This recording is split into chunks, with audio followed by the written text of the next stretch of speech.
Oh shit. We're live? Fuck. Bruh.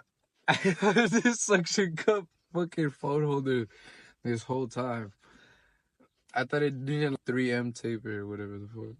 But I rested today. I re-upped on protein and shit. But I wanted to talk about just the importance of balance in life. My bad, I'm sick. Still.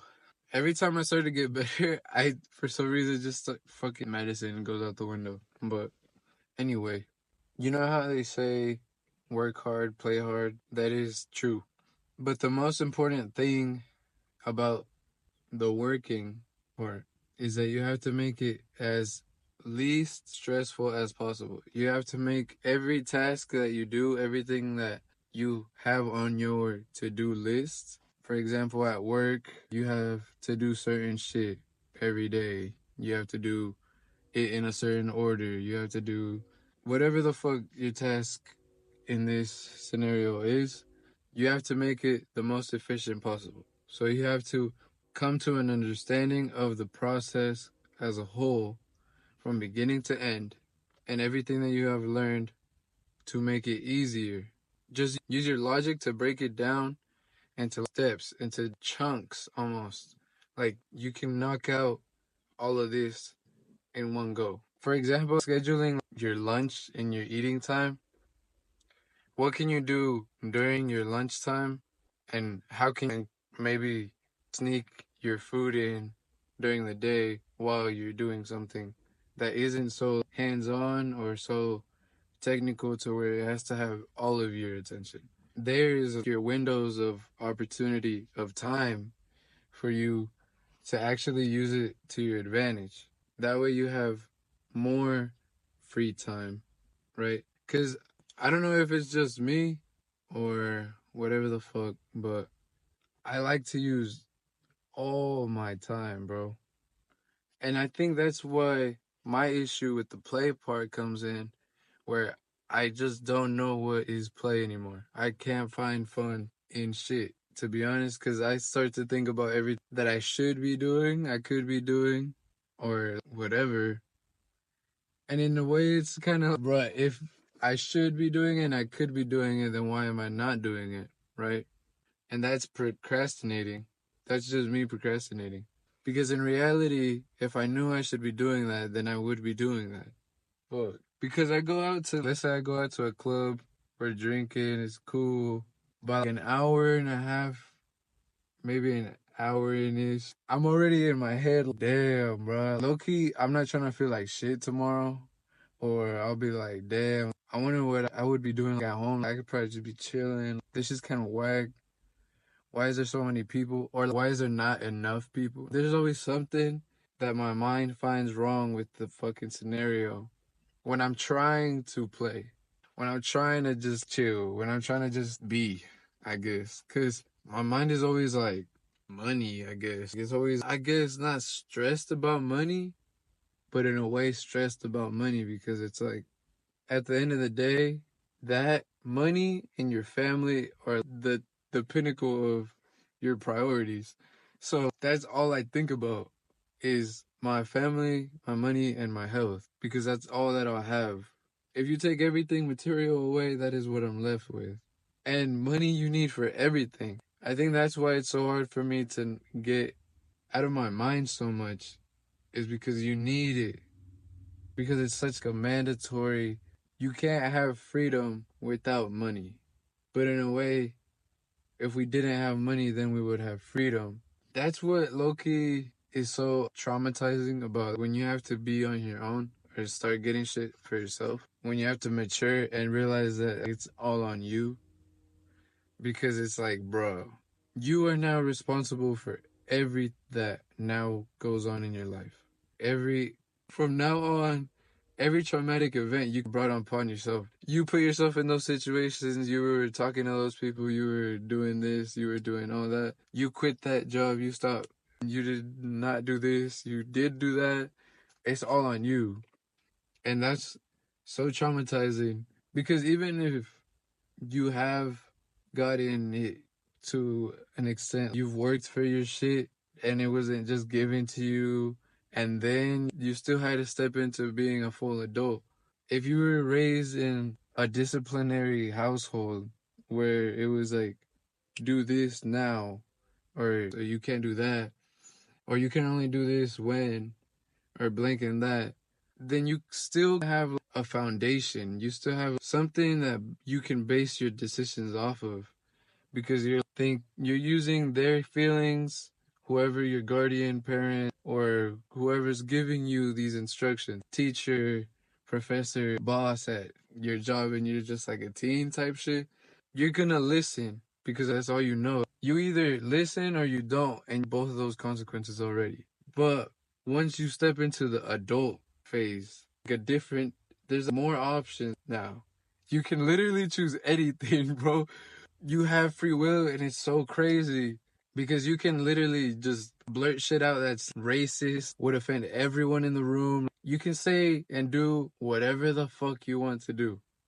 But that's when, as an adult and as a transitioning phase, that's when it gets so confusing and scary for people, is because now you have all these options that you don't know the consequences to. So now it's like, what do we do?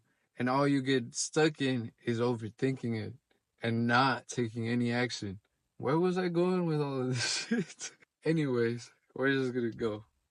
So, in a way, not taking any action is making a decision. When you have, for example, for personal experience examples, let's say you have a relationship with a person and another person. Let's say you have two people who you are interested in, who you already have a relationship going, but it's not full, or one of them is more full. And either way, you're constantly in your head making this decision. You're always comparing, contrasting. You're always like, this, that, neither, both. What do you do? And you don't know the consequences to any of those decisions. Because as much as you sit and you think and you guess, what if, and all that, at the end of the day, it's still a guess. And you never know because anything can happen. And it's so crazy, especially when it comes to relationships and friendships and anything relationship wise with people. You never know, bro. You never know what you're getting into, what type of things they be doing. You never know, bro. All because it's a different person. Now that it's like, so for example, you have all unlimited options, right? Free will. But so do they. So now it's like your free wills have to come together in order for the relationship to work. That's why I say relationships don't work unless it in a way is transactional. It has to be like 50-50 or actually transactional. In effort, in exchange of goods, in exchange of services, something. One party has to contribute to the other for them to contribute back. And then it cycles. And then that's when you can keep a relationship going. But once one party starts to give more than the other party gives back, this party now feels like used. They feel abused. They feel taken advantage of, is what I was looking for. They feel taken advantage of. So now this party is going to give less the next time that it does give. Because it's not going to stop giving altogether. And maybe it should. But that's depending on the scenario and what type of relationship, but whatever. It's going to give less now. This party gives to this party less now. And this party either gave less or nothing before. So it's either going to give now even less or nothing at all. And either it's going to continue like that until this first party is completely fed up and leaves, or this party starts to see how it's affecting the other party, and then they bring it back up, and then the cycles then start to do this. The scales start to tilt back and forth. It's never going to balance because one party didn't keep their word, didn't keep the truth of the relationship, and didn't keep it balanced. It has to be transactional. For example, that kind of example was more like a desired toxic relationship type of, or maybe even like a trade, like country trade, whatever. But then there's when your relationships are transactional in different ways. For example, let's say let's say you have a friend and let's say you have a friend and like me, you take them to the gym. You just teach them how to work out, you show them, tell them what you know. For this example, they're newer than you. They know less. So in this transaction, you're giving knowledge, experience, and teaching. Yes. So let's say in return, because that's just nature. It's human nature for you to feel as if you have to pay something back. That's when a relationship that's transactional begins.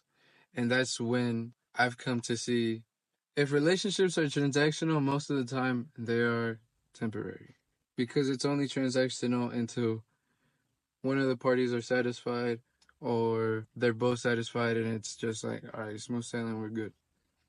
Or the transactions get all fucked up and then now there's no transaction. But either way, they're most likely temporary because all you're doing is usually substituting or filling in a blank for yourself with that, pulling your resources from them. So now you are resourced. And then you no longer have to look for external shit. But let's say in that example, let's say you were in the gym originally because you were depressed. That's usually how everybody starts. But let's say you started in the gym because you were sad and shit, and he was just starting the gym. So in this relationship, you're helping him, right? But at the same time, either subconsciously, it's helping you get over whatever emotional things you're going through at the time, or it's actually helping you in real 3D because you guys are talking afterwards. You guys are talking like it's your friend. Like you guys can chop it up in between sets after the gym. Y'all go get food, whatever. Now you're cooling. There's the transaction. It's even, and no one said a thing about it. But as it goes unsaid that you want to pay it back. And honestly, the best thing you can do to get rid of the guilt when someone helps you is to acknowledge that you appreciate their help. Because if you really mean that you appreciate their help, then there's sort of a relief, as in, I can pay them back because they've helped me. But now there's no longer like a fucking hurry up type shit. Pay it back right now. You have to find something instantly. But no, once you're like, I appreciate it, I'll get you when I get you, then that's it. That's as far as it goes. If it was a genuine thing that they did, then they don't mind. But if it was a manipulative thing to force your hand into helping them some sort of way, then that's when there is going to be an issue. Because that is just them being manipulative again, stubborn in a way, narcissistic, selfish. It's just like all of the above. Because if what you did was genuine, then there would be no hidden contract behind it.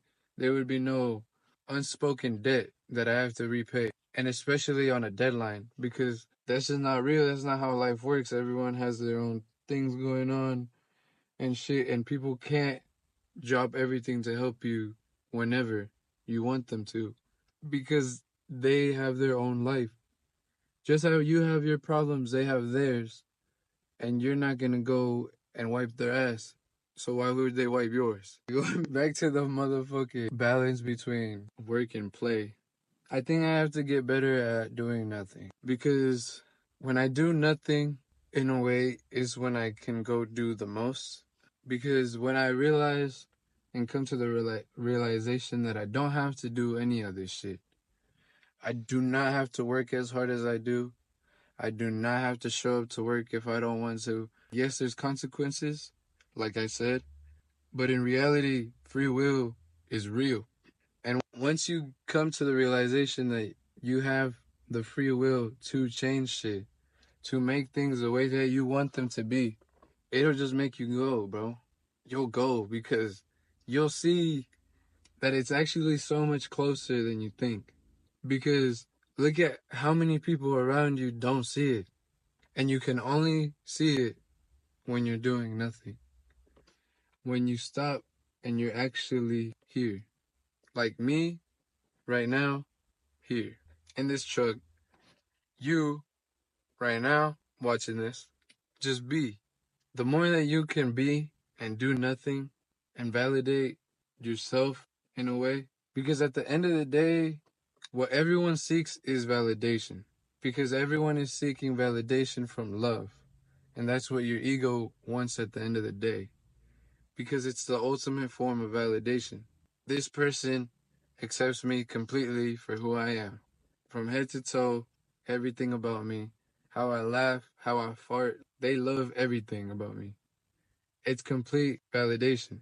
And what you're really looking for is that. But you have to look for that in yourself first. And so many people don't want to sit and think and just be with themselves. You have to let go of your phone. As ironic as it is that you're watching a video, you have to stop. Stop needing so much external dopamine, so much external stimulation. You need to be okay on your own completely because this is how you came. You were born with nothing. You are going to die with nothing. So you have to be okay with nothing. And once you're okay with nothing, you can have everything you want. Because then having nothing or having and losing doesn't affect you anymore. Because there's no more emotional attachment in the ego to having, to controlling, to making everything go how you want it to go. And if it doesn't, you lash out. And if it doesn't, you start crying. And if it doesn't, you run away. And if it doesn't, what? You punch shit, you get mad at everybody, you start calling everybody names. It's honestly, to me, very embarrassing when an adult can't handle their emotions. And it's very almost comedic to me, to be honest. Because even though I'm young, I feel like I'm so much further ahead than some of these people. And not even in what I have done in my life. Because in reality, I have so much shit to do and so many places to go. And I know this. But I feel mentally so far ahead of these people because of the fact that I've actually taken the time to sit and think. You have to sit and be. Think as to why you feel what you feel. When does it happen? How often? What do I do when I feel this way? What was I doing when I felt this way? How do I think I can fix it? Why do I think I can fix it that way? And most of the time, what I use to find my solutions is actually the opposite. For example, I feel like I had no fucking role models in my life at all. And no one to tell me anything and no one to tell me shit on how to do it. For real. But I looked around and I saw what not to do. Literally everyone's mistakes, it was bet. Do not do any of that dumb shit, bro. Don't get underage pregnant. Don't just quit a job just like that. Make sure you have another one lined up, bro. I learned all of this shit that I know from doing and from watching, from observing and listening. And that's a lot. That's a big thing that people don't know how to do anymore. Is just listen, especially to themselves. They don't even trust their instincts. They don't trust their first thought. They don't trust their intuition. They don't trust anything anymore. And that shit starts to change only when you learn to trust yourself because you believe in yourself. Because you know what you can do and what you're capable of, what you have done. And that's honestly the best thing you can do is actually take action and do. Therefore, you have a backbone of a reputation that either they as external people, they can validate it for you, or you have a reputation of experience or a reputation of things that you've actually done that you yourself can use to fight that fucking imposter syndrome. Once you have a reputation that you believe in, that I know I've done this shit, I know I've done harder shit than this, I know I went through this, so this ain't shit. You just get better, stronger, and bro, honestly, it's almost like, I don't know if y'all see that at the end of it, like solo leveling, but really, it's like that, bro.